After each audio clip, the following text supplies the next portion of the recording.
అదే RTV app వార్తల్ని క్షణాల్లో చదివే అవకాశం ఉంటుంది. ఒక న్యూస్ పేపర్, ఒక టెలివిజన్ ఛానల్ మీ చేతుల్లో ఎప్పుడూ ఉంటాయి. నిన్ననే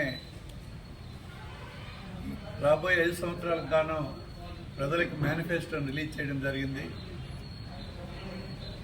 గతంలో ఎన్నికల ముందు రిలీజ్ చేసినటువంటి నవరత్నాల మేనిఫెస్టో 199 కూడా పని పూర్తి చేసి ప్రధాన ఆమోదం పొందినటువంటి ముఖ్యమంత్రిగా ప్రజల మన్ననలు పొందడం జరిగింది. అలాగే ఆనాడు కానీ ఈనాడు కానీ ముఖ్యంగా ప్రజలకు అవసరమైన ఏదైతే ఆచరణ యోగ్యమైనటువంటి కార్యక్రమాలు ఉన్నాయో, మన ప్రభుత్వం ఏం చేయగలదో దానిపైన ఎక్కువ కేంద్రీకరించి ప్రాధాన్యత అంశాలని గుర్తుపెట్టుకొని మధ్యతరగతి కింది తరగతి ప్రజలకు మేలు జరిగే విధంగా ఈవేళ మేనిఫెస్టోని రూపొందించడం జరిగింది.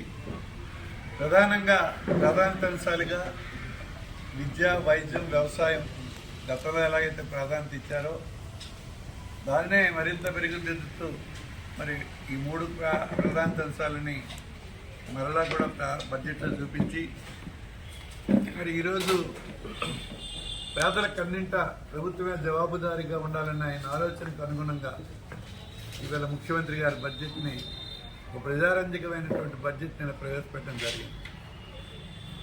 ప్రజలందరూ చాలా ఆనందిస్తున్నారు. బడ్జెట్ అంటే అన్ని వర్గాల్ని మరి ఆదుకునే విధంగా ఉండాలి, ప్రజల అవసరాలను గుర్తించాలి, పేద తరగతులకి ముఖ్యంగా వాళ్ళు ఏదైతే అటెండ్ అవ్వలేనటువంటి విషయాలు ఉన్నాయో దాన్ని కూడా ప్రభుత్వమే బాధ్యత వహించి చేయాల్సినటువంటి అవసరాన్ని గుర్తించి ముఖ్యమంత్రి గారు ప్రవేశపెట్టిన ఈ బడ్జెట్ సకల జనామోదంగా ఉందని చెప్పి నా అభిప్రాయం. మరి బడ్జెట్ పైన విశ్లేషకులు కూడా చాలామంది మాట్లాడారు, అవన్నీ కూడా విన్నాం. ఎందుకంటే గతంలో మనం 2014 కూడా చూసాం. ఆ రోజు చంద్రబాబు నాయుడు గారు చాలా విషయాలు చెప్పారు. ఇప్పుడు కూడా ఆయన బడ్జెట్ కొన్ని విషయాలు చెప్పారు. ఇవన్నీ కూడా ఎన్నికల మంది ఇచ్చిన మేనిఫెస్టో కేవలం ప్రజలకు ఆకర్షించడానికే తప్ప ఆచరణకి అది ఎంతవరకు ఉపయోగపడుతుంది, చేయగలుగుతాం, మన రాష్ట్ర బడ్జెట్ ఏంటి, ఆ ఆదాయ వనరులకి, ఆ ఆదాయ ప్రాప్తికి మనం ఇవన్నీ చేయగలమా లేదా, ఇవన్నీ కూడా ఒక నాయకుడిని కూడా ఆలోచించాలి. కొన్ని విషయాలు మాట్లాడడం వేరే, ఒక మాట చెప్పాడంటే చేస్తాడు అన్నటువంటి నమ్మకం ప్రజలకు కలిగే విధంగా మరి కార్యక్రమాలు ఉండాలి. ఆ రకంగా నిన్న ప్రవేశపెట్టినటువంటి బడ్జెట్ ఖచ్చితంగా మనకి ఏదైతే మనం చేయగలుగుతామో దాన్ని మాత్రమే ఆయన చెప్పి ముఖ్యంగా అన్ని వర్గాల ప్రజలకి మేలుకి చేకూరే విధంగా ఈ బడ్జెట్ రూపకల్పన చేయబడింది.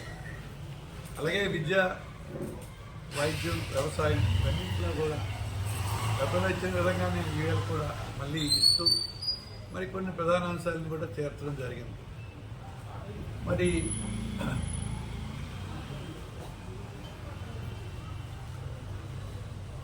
ఆరోగ్యశ్రీ పథకాన్ని మరికొంత విస్తరించి గతంలోనే చెప్పినట్టుగా 25 లక్షల వరకు ప్రభుత్వమే భరించే విధంగా పేదవాడికి ఆరోగ్యం పట్ల ఆరోగ్యశ్రీని మరొకసారి ఇచ్చేస్తూ 17 కొత్త మెడికల్ కాలేజీలని మరి ప్రవేశపెట్టి అవన్నీ కూడా పూర్తి చేయాలన్నటువంటి లక్ష్యం ఈ బడ్జెట్లో ప్రవేశపెట్టబడింది. అలాగే జగనన్న ఆరోగ్య సురక్ష కానీ, వ్యవసాయం కానీ, రైతు భరోసా కానీ, ఆర్బీకేలు కానీ, అలాగే ఉచిత పంటల బీమా కానీ, 0 వడ్డీ కానీ, పంట రుణాలు కానీ, పగటిపూటే 9 గంటల కరెంటు కానీ, ఇవన్నీ కూడా చిత్తశుద్ధితో ఆచరించాలి. ఇవన్నీ పేదలకు మేలు చేసే కార్యక్రమాలు, ఇవన్నీ కూడా ఖచ్చితంగా పూర్తి చేస్తానని చెప్పినటువంటి మాట అందరినీ ఎంతో సంతోషపెట్టింది. మరి అలాగే ఉన్నత విద్యలో జగనన్న విద్యా దీవెన కానీ, పూర్తి ఫీజు రియంబర్స్మెంట్ కానీ, మరి జగనన్న వసతి దీవెన కానీ, జాబ్ ఓరియంటెడ్గా కరికులంలో మార్పులు కానీ, ఇవన్నీ కూడా ప్రజలు చాలా ఆనందపడుతున్నారు. ఇవన్నీ కూడా ఈ ప్రభుత్వం ఈ బడ్జెట్లో రాబోయే 5 సంవత్సరాలు చేయడానికి చిత్తశుద్ధిగా ఉంది. అలాగే నాడు నేడులో స్కూళ్ళు కానీ, హాస్పిటల్స్ కానీ, పేదలందరికీ ఇల్లు కానీ, అక్క చెల్లెమ్మలకు పేదలకు ఇంటి పట్టాలు కానీ, ఇవన్నీ కూడా కొనసాగిస్తాం. మరలా 5 సంవత్సరాల్లో కూడా ఇవన్నీ ఇచ్చే ఆలోచన ఉంది ప్రభుత్వానికి. దానికి కూడా బడ్జెట్ కేటాయిస్తాం. మరి మా మేనిఫెస్టోలు ఇవన్నీ కూడా పెట్టామని చెప్పిన మాట చాలా సంతోషం ఇచ్చింది. గతంలో ఎవరు చేయని విధంగా 32 లక్షల ఇళ్ల పట్టాలు ఇచ్చి మరి చాలా వరకు అవన్నీ కూడా ఆచరణ చేయడం జరిగింది. అందులో కొన్ని ఇళ్ళు కూడా కట్టడం జరిగింది. ఇంకా పేదవాళ్ళు అనేక మంది అప్పుడు కూడా మిగిలిపోయినారు. మిగిలిపోతే వారికి కూడా అవకాశం కల్పిస్తాం అని చెప్పారు ఆయన.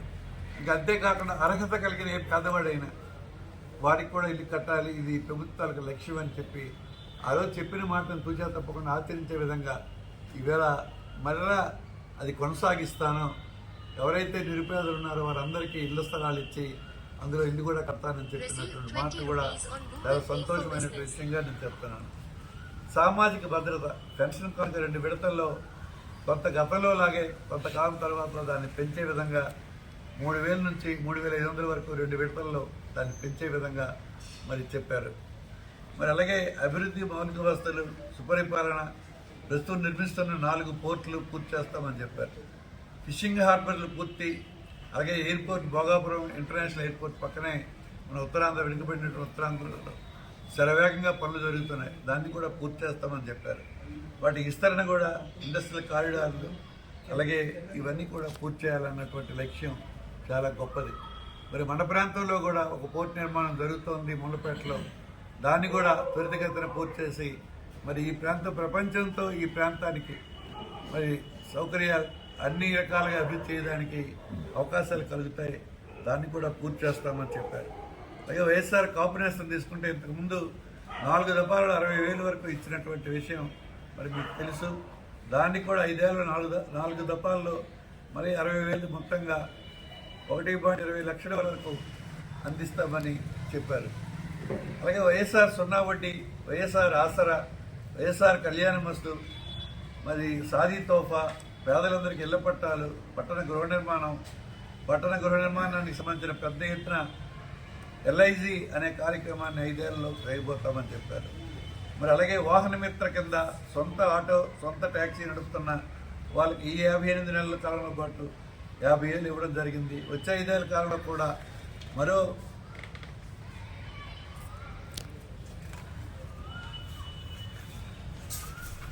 50,000 కూడా ఇస్తామని మరలా దాన్ని కొనసాగిస్తామని చెప్పారు. చాలా సంతోషం. అలాగే మొత్తంగా చూస్తే 1 లక్ష వాళ్ళ చేతిలో పెట్టినట్లు అవుతుంది. అలాగే మత్స్యకార భరోసా, న్యాయవాదులకు లా నేస్తాం, చేనేత కార్మికులకు 5 సంవత్సరాల్లో ఏటా 24,000 చొప్పున 1,20,000 చొప్పున ఇవ్వగలిగాం. ఈ మొత్తం మళ్ళీ కొనసాగిస్తామని చెప్పారు. యువతకు ఉపాధి కోసం సంబంధించి రాష్ట్రంలో స్కిల్స్ మీద ప్రత్యేక ధ్యాస పెట్టి మరి లబ్ధి చేకూరే విధంగా పెట్టబోతామని చెప్పారు. ప్రతి నియోజకవర్గంలో కూడా ఒక యూనిట్ కింద తీసుకొని అక్కడ ఒక స్కిల్ హబ్ కూడా నెలకొల్పుతామని చెప్పారు. మరి ఇవన్నీ కూడా మరి పేద విద్యార్థులకి ఇది ఉపయోగపడే విధంగా ఉంటుందని మేము భావిస్తున్నాం. అలాగే జగనన్న చేదోడు ఈ పథకం కింద షాపులో ఉన్న నాయి బ్రాహ్మణులకు కానీ, టైలర్లకు కానీ, రజకులకు కానీ ఏటా 10,000 ఇచ్చే కార్యక్రమం ద్వారా 5 ఏళ్ళలో ఒక్కొక్కరికి 50,000 రూపాయల వరకు సాయం అందించాం. వచ్చే 5 ఏళ్ళ 1,50,000 వరకు 1.50 లక్షలకు పెంచారు. గతంలో 75,000 ఉంటే ఇప్పుడు 1,50,000 చేశారు దాన్ని. అలాగే అమ్మఒడి కూడా మరి 1,50,000 నుంచి 15,000 నుంచి 17,000కి పెంచడం జరిగింది. ఇంకో 2,000 కొనసాగిస్తే ఇంకో 2,000 కూడా అదనంగా ఇస్తూ 17,000 చేయడం జరిగింది. అలాగే పెన్షన్ 3,000 నుంచి 3,500కి పెంచుతామని చెప్పారు. నవరత్నాల నుంచి మంచి సక్సెస్ జరిగింది. మరింత ఎక్కువ ప్రయోజనం చేకూరే విధంగా దాన్ని అన్ని కొనసాగిస్తూ నిర్ణయం తీసుకోవడం జరిగింది. మరి ముఖ్యమంత్రి గారు పేదల పక్షాన ఉండి అన్ని పథకాలు కూడా ప్రకటించారు. మరి నెక్స్ట్ టైంలో కూడా ఈ బడుగు బలహీన వర్గాలకు ప్రజలకు ఇంకా మంచి సేవలు జగన్మోహన్ రెడ్డి గారు అందించడానికి ఈ మేనిఫెస్టోని ప్రయోజనకరంగా అందరికీ మేలు చేసే విధంగా ఆయన రూపకల్పన ఏదైతే మనం చేయగలమో, మనకు ఏదైతే రాష్ట్ర ఆర్థిక ప్రాప్తి వరకు దాన్ని ఆచరణ యోగ్యమైనటువంటి ఈ బడ్జెట్గా ఇది ప్రవేశపెట్టి పేదలందరికీ మధ్యతరగతి అందరికీ మేలు చేసే విధంగా ఇది రూపకల్పన చేసినందుకు హృదయపూర్వకంగా రాష్ట్ర ప్రజల తరఫున, జిల్లా ప్రజల తరఫున, నా నియోజకవర్గ ప్రజల తరఫున హృదయపూర్వక ధన్యవాదాలు. మరిన్ని వీడియోస్ కోసం ఛానల్ ని సబ్స్క్రైబ్ చేయండి. లేటెస్ట్ అప్డేట్స్ కోసం వాట్సాప్ ఛానల్ ని ఫాలో చేయండి. అండ్ లింక్ డిస్క్రిప్షన్ లో ఉంది.